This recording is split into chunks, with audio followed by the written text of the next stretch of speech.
Hey everybody, welcome back to the Renaissance Woodworker. I'm your host, Shannon Rogers, and this is my shop.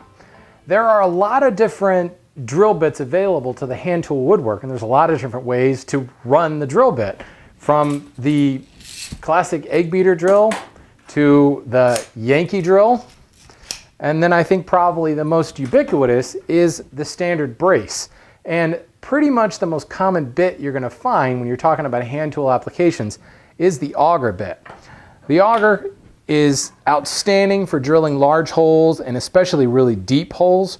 You can get a much longer bit this way. The lead screw pulls it in, the spurs scribe the hole for a clean cut, and this lip down here does the actual cutting part. But they are really difficult to steer because that lead screw kind of locks it in. So once it goes in a certain angle, you really can't change that.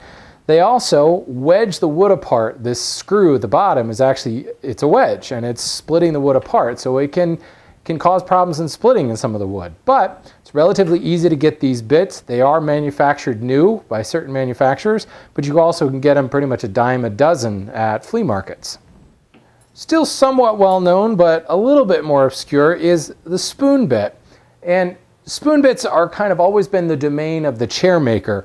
These guys are great because they don't have a lead point. So when they enter the wood, you can steer it around and get that exact angle that you want.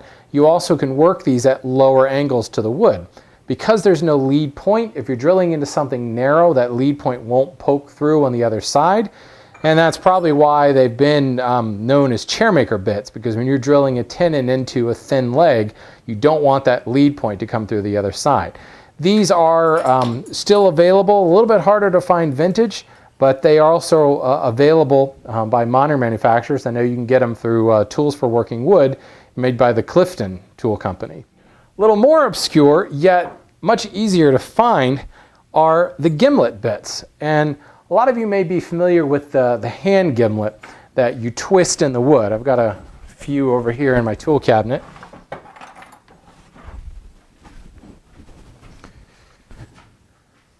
These hand gimlets, you basically just get started. There's a lead screw that starts pulling it in, and you twist it by hand. The Gimlet Bit is the same idea, but there's no lead screw. It's basically just hammered out flat and twisted, and the actual lip itself does the cutting. These are outstanding for precise drilling. They start right on any kind of point, and they can work at a variety of angles, even really, really low angles. They also work really well in thin material where you don't want to split it. This is another bit that you see used a lot by chair makers. I've used it in Windsor chairs when I needed to drill out the delicate steam bent bow, especially at really ridiculous angles where the bow comes around the side of the chair.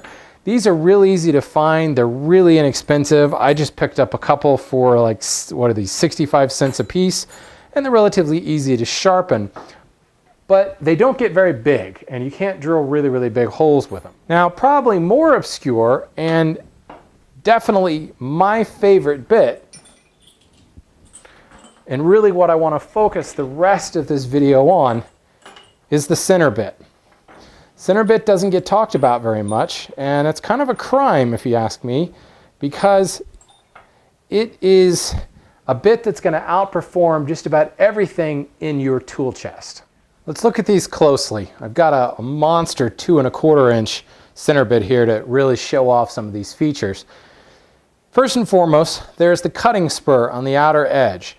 This is a bit higher or lower, I guess you could say, than the actual cutting lip. So as it spins, it's scoring the work ahead of time. This makes the wood removal that much easier, and these bits actually cut really fast. Imagine chopping out a dado. If you've sawn out both sides of the dado and then you come up with the chisel and chop the waste in the middle, the wood just peels away because you've severed the long grain fibers on either side of that chisel. This is the same thing going on here. As this spins around and severs the fibers in a circle, when the cutting lip actually engages, it's just peeling up that wood. And these cut really fast and actually really easily, despite the really large size. So I've got a 1½ inch center bit here. This is a pretty monstrous bit. If you tried to turn a 1½ inch auger bit with just a simple 6-inch brace, a real small brace, it would twist your arm off. Now the spur has engaged the wood, and you can see it is fully scribed the wood, and the cutting lip is just starting to make contact. So you see how it's cleanly cut the circle, because this point is actually lower than the actual cutting lip. The cutting lip itself is a bit of an angle. It curves down, so it's going to cut on this outside point first and work its way in, leaving a slightly angled hole, but that also distributes the force. So as it starts cutting, you see how I've got kind of a domed hole here? It hasn't cut right here. This is the original wood surface right around the hole, and it slopes down away from it. So that slicing action makes it easier to power, but also it's creating a cleaner hole. So I can just blow through this stock with a really monstrous bit, and it cuts really quickly.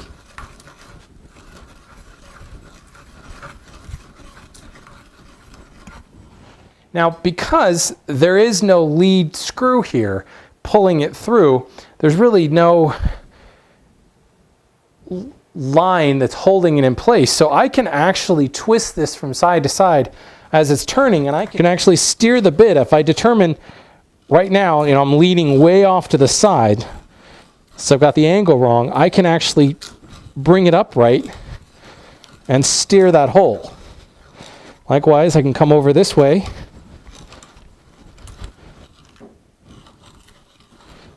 So if you find your hole is going out of square, it's relatively easy to fix.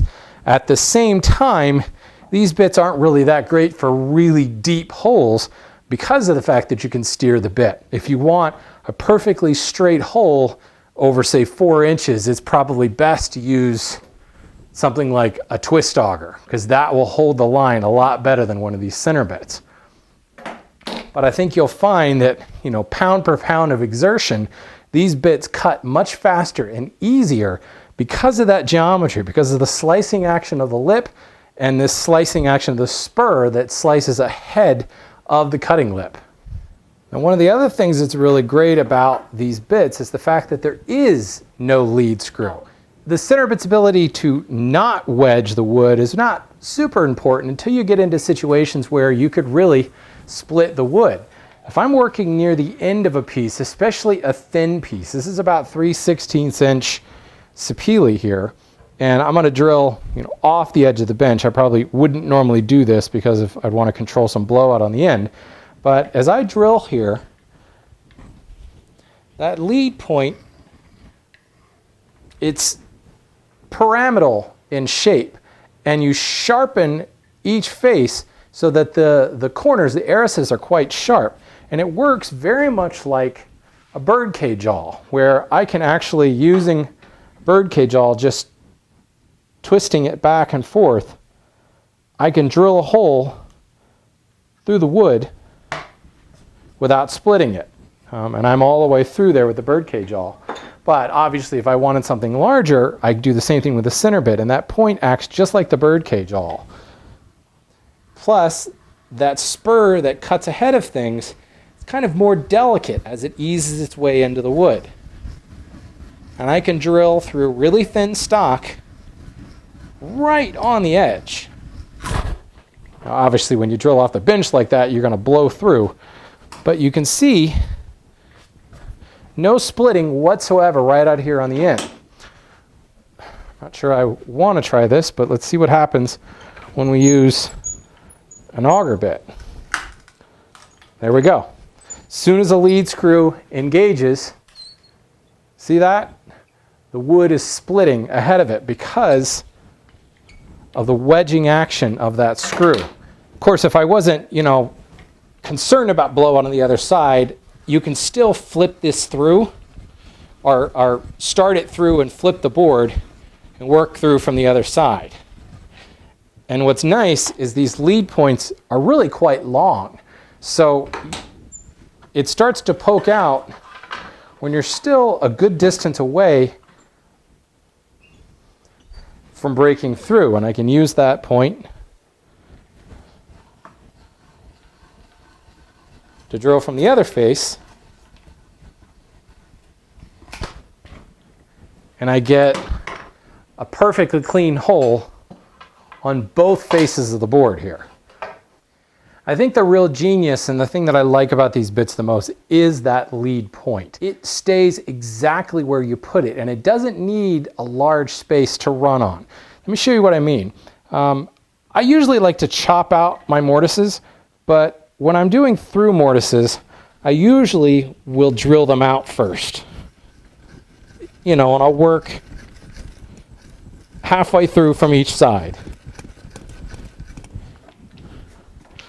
I've just got a center point here that the point will drop into, and I can cut both ends of the mortise first. Now you get into this center port here, and I ought to be able to cut it with just 2 more passes. But as you start cutting kind of partial holes like I'm doing here, the bit, if you're using something like a twist auger, it will want to wander on you. And you, because it's wedging the wood apart that it's going into, it will oftentimes deform this little section that's left in between. With one of these center bits, it basically sticks exactly where you want it, and it does not move at all. And I've actually got a little wider space here. It's just kind of the way it worked out in this mortise. But I've actually worked it on much, much narrower spaces there. So if I were using a twist auger here, normally I could probably drill 4 holes. When it came down to that last hole, the bit would wander and it wouldn't drill all the way through, and I'd end up having to chop some of that out. The way these center bits work, I actually save time because I'm not having to do any chopping at all.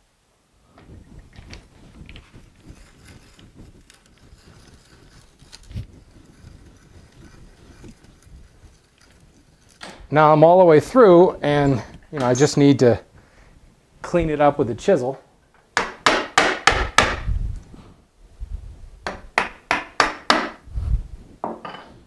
Of course, I would want to square up those ends, but you can see I've got a mortise that connects through, and you just saw that in real time.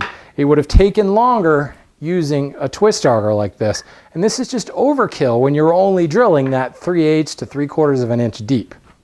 Of course, no bit is going to work well if it's dull, and you're going to need to be able to sharpen these bits, especially because they aren't produced by a modern manufacturer. They're going to come with rust and beat up edges, and generally they're probably going to be sharpened improperly. So let me show you how we sharpen it. All you're going to need is an Auger Bit file, and if you're not familiar, this is a file. It's 2-sided. On one side it's got cutting faces but safe or non-cutting edges. On the other side it's got safe faces and cutting edges. This is the tool of choice. You might want to have a strop around, but that's really about it. I'm going to use my monster 2 1/4 bit because it's going to be easier to demonstrate. Plus, it's one that frankly I haven't had a use for yet, so I just haven't even sharpened it. So the first thing you want to do is cut or file the spur. Now there's a front and a back to this bit. As it spins, it's going to spin clockwise to cut for this lip to engage. So the front side of the spur is actually opposite of the cutting lip. And if you look closely here, you can see this was actually sharpened properly before. It's often very common to find these center bits just sharpened horribly. But there's a slight bevel running off this side. So it's actually, I've got kind of a sharp edge here, and it's chamfered off or beveled off this side. This is the leading edge of the bit as it spins. So I want to find that leading edge, and I want to use my Auger Bit file with the cutting face and the safe edge. Using that cutting face, I want to work that spur, working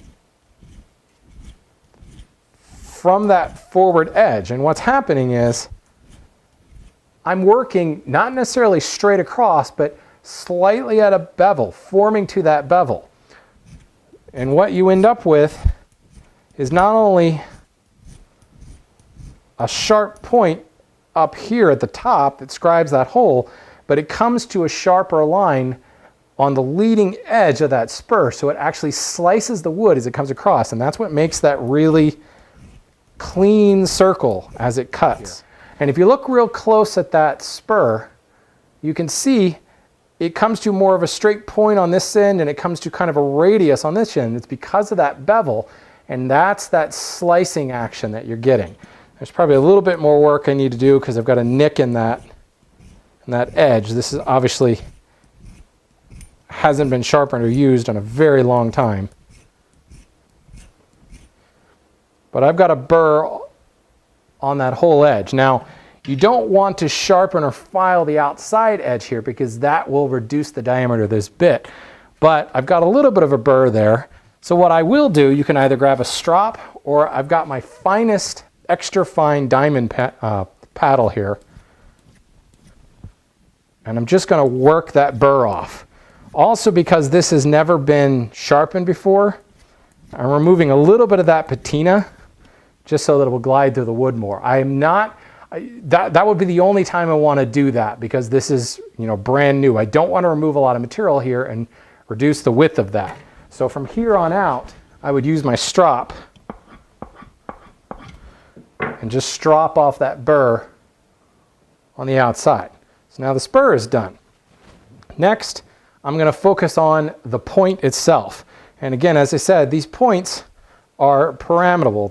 There's three faces that I want to go after. It doesn't really matter how you attack them, but I usually start on what I consider to be the back here, because this is flat, it's all in the same plane.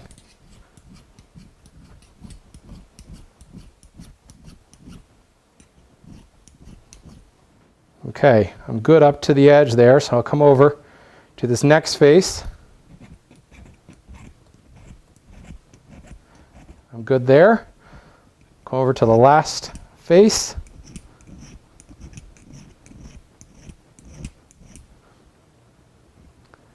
And I've got obviously a really sharp point, but when I come down here, I can feel that I am sharp all the way around. So those sharp irises will actually serve to do some cutting, just like we talked about with the birdcage awl. So now the point's ready to go. The last thing is the cutting lip, and you can see someone has actually at some point did a little filing on the top here. I don't really want to do that. I want to file on the bevel itself. I find it's easier to come over to the bench for that. Just grab a piece of scrap wood and drop the point in the wood so that you're anchored on one side, and I can take my file and work down this cutting lip.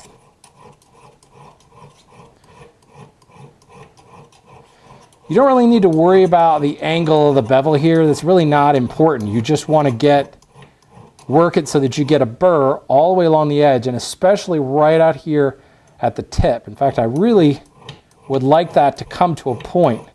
This has had a nick at one point in it, so the edge is kind of rough here.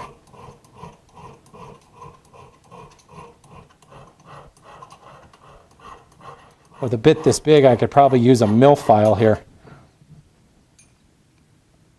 All right, there's my burr, and I will strop that off. And this bit is ready to go. It doesn't really need any more than that. And this actually takes a lot longer because it's so much bigger. Imagine if you're using a 3/8 inch bit. Well, this is tiny, and it takes 1 or 2 passes with a file to get it into working condition.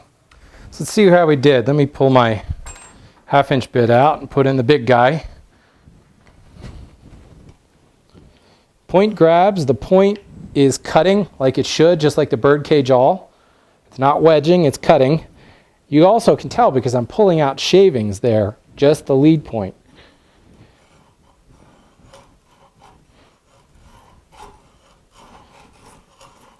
Got a good hole scribed.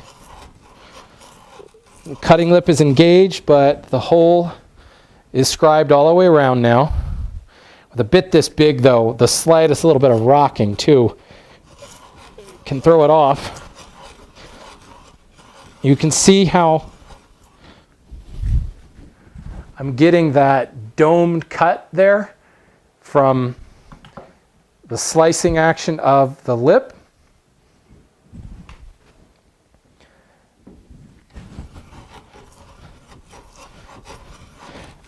And frankly, I mean, yeah, this is harder to turn because it's a giant bit, but try turning a 2 1/4 twist auger.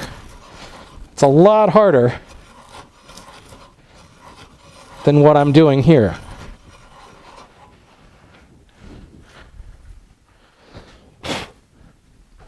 That hole is just about perfect. I've got that slight domed shape. I've got a perfect clean entry there. Certainly no splitting going on, and relatively easy to do that cut. Now you can see these will not create a flat bottom hole. So if a flat bottom hole is what you're looking for, it's probably gonna have to go to something like a modern Forstner. But I'm trying to think of the times when I absolutely have to have a flat bottom hole. And if that's really, really necessary, you know, you can always come back with a chisel and work it flat, especially in a big hole like this. On a smaller diameter hole, it's going to be less pronounced because the bit itself is not that big. So I hope you can see why this is really my favorite bit to use. It just works so cleanly, so easily, and for most of the times that I need to drill a hole, it's perfect for what I need. If I need those deeper holes, I can always fall back on, you know, my twist augers, but these days, all of my work gets done with center bits. So it's going to be, you may have to buy several different lots of these in order to come up with a set. The in-between sizes, like the 7/16 or the 9/16, they're probably not that necessary. And their super huge sizes may not be that necessary either. They're not made by anybody today, so you've got to go to the flea market. You've got to dig through some bins to find these, and you've got to look online. Generally, when I bought, these all came off of eBay. When I bought them online, I've ended up having to buy kind of lots of other bits. So I end up with some twist augers. I end up with some screwdriver bits and countersink bits and things like that. Sometimes they even come with a brace. I actually got this brace in order to get 3 sizes of center bits. And you end up with a couple extra braces, but they're never really that expensive. So now that I've got a fully assembled set, all that I really need, I feel safe in saying, happy hunting. Go try to find some. It really is an outstanding bit. I highly recommend you add some to your toolkit. Thanks for watching, and we'll see you next time.